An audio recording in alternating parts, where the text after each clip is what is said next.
C'est ce qu'attendait l'opposition syrienne. Suite au refus iranien de soutenir un gouvernement de transition en Syrie, l'ONU a décidé de ne plus convier le pays à la conférence de Genève II.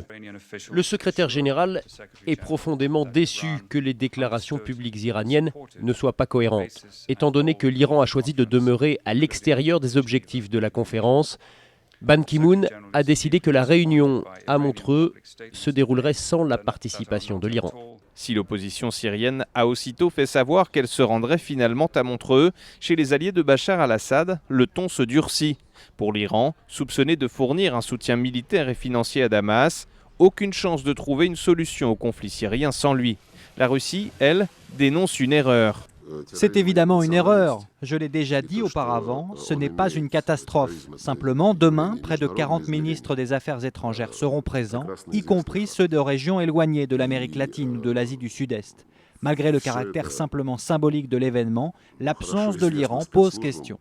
La conférence de Genève II devrait effectivement être plus symbolique qu'historique et surtout préparer les discussions qui auront lieu vendredi à l'ONU entre deux délégations syriennes et l'émissaire spécial de l'ONU et de la Ligue arabe.